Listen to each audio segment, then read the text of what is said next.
ఈ ఆశ్రయం ఇచ్చిన ఈ ఆశ్రమ గురువర్యులకు ప్రత్యేక ధన్యవాదాలు, నమస్కారాలు, పాదాభివందనాలు. మాకు ఇక్కడికి వచ్చిన తర్వాత అసలు అక్కడ అనుకున్నాం ఎలా ఉంటుందో, అక్కడ ఫెసిలిటీస్, ఎండాకాలం ఇవన్నీ చాలా ఆందోళనకరంగా ఉండేవి.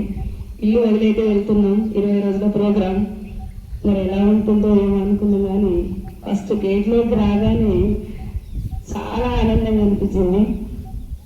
మా ఊరు వచ్చి ఇక్కడ డ్రాప్ చేసి వెళ్ళారు. ఎంత బాగుంది ఇక్కడ అసలు వాతావరణం ఇది. మరి మీకు మేము ఎన్నిసార్లు కృతజ్ఞతలు, పాదాభివందనాలు చెప్పుకున్నా తక్కువే. మాకు ఇంట్లో ఉన్నటువంటి సౌకర్యాలు ఇక్కడ మాకు ఏమీ లోటు లేదు. ఇంట్లో ఎలాగైతే మాకు సౌకర్యాలు ఉన్నాయో అవి మేము అనుభవించాము 21 రోజులు. అలా మాకు ఇది వదిలిపోవాలన్న రాత్రి నుండి ఒకటే బెంగా, ఇంకెళ్తాం, రేపు వెళ్ళిపోతాం, ఇంత మంచి వాతావరణం వదిలేసి వెళ్ళిపోతాం అని చాలా అనుకున్నాం. అయినప్పటికీ గురువుగారు ఫోన్ చేసి చెప్పగానే వస్తాను గురువుగారు అని చెప్పాను. వచ్చి మేము ఇక్కడ మా లోటుపాట్లు చాలా సరిదిద్దుకున్నాను. నేనైతే చేసేది ఇంతకుముందు ఇంట్లో యజ్ఞం చేసుకునేది. ఈ బీజం నాకు మా గురువు గారు అయినటువంటి వీరగౌడ్ గారు బీజం వేశారు నాకు. కానీ వారికి నేను చేసే కర్మని యజ్ఞని చూయిద్దామనే లోపే వారు నాకు దూరం అయిపోయారు. అది చాలా బాధాకరంగా ఉంది. దాన్ని ఎలా సరిదిద్దుకోవాలి, నేను చేసేది కరెక్టా కాదా, ఈ విషయాన్ని ఎవరికి చెప్పాలి, ఎలా తెలియాలి అనుకుని మీలో మతంలోని గురువుగారు ఫోన్ చేశారు. అందుట్లోనే ఇక్కడికి వచ్చాను. యజ్ఞ విధి విధానాలు, ఉచ్చారణ దోషాలు, వీటన్నింటినీ సరిదిద్దుకోవడం జరిగింది ఇక్కడికి రావడంతో. మాకు ఇది ఒక రకంగా మీరు అనుగ్రహించి ప్రసాదించినటువంటి వరంగా భావిస్తున్నాను.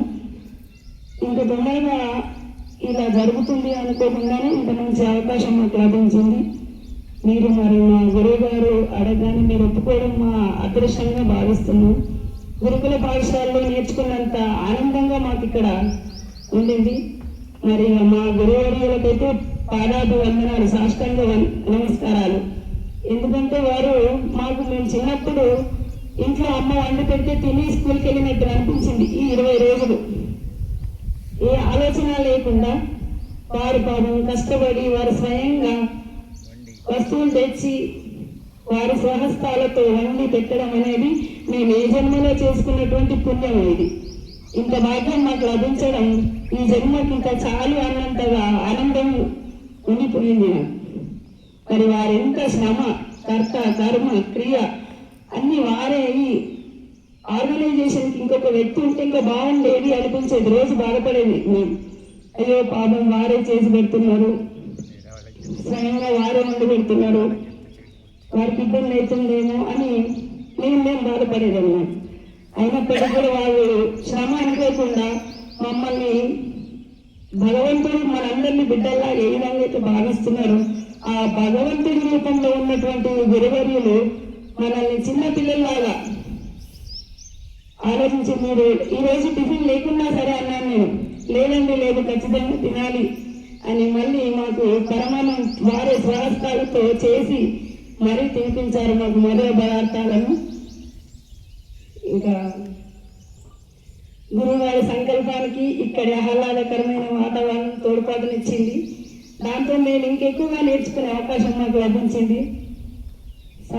యజ్ఞ విధి విధానాలు, సామాజిక విషయాలు, ఆధ్యాత్మిక విషయాలను చక్కగా వివరించి, మరి మా పెద్ద గురువు గారైతే కంటిన్యూస్గా 10 గంటలైనా వాటర్ తాగకుండా అట్లే కూర్చొని ఎంతసేపు అయినా విసుగు రాకుండా వివరించే లక్షణం వారిలో ఉంది. వారిలోని లక్షణాలు మేము కొన్నైనా అలవర్చుకుంటామని, మరియు మాకు నేర్పించినటువంటి ఈ విద్యను ఇంకా యజ్ఞాల గురించి అయితే మా చెల్లి చెప్పేసిందంట, ఇంకా చెప్పడానికి ఏమీ లేదు. మేము నేర్చుకున్న విషయాన్ని ఖచ్చితంగా నేను ఒక టీచర్గా ప్రభుత్వ పాఠశాలలో, మా చుట్టుపక్కల పాఠశాలలోకి వెళ్ళి కనీసం మన ధర్మాన్ని వారికి నేర్పిస్తానని మీ అందరికీ నేను చెప్తున్నాను, వివరిస్తున్నాను. మరి మా ఇంట్లో పిల్లలకి సంధ్యోపాసన అవన్నీ నేర్పించాను, వారు ఆచరిస్తున్నారు.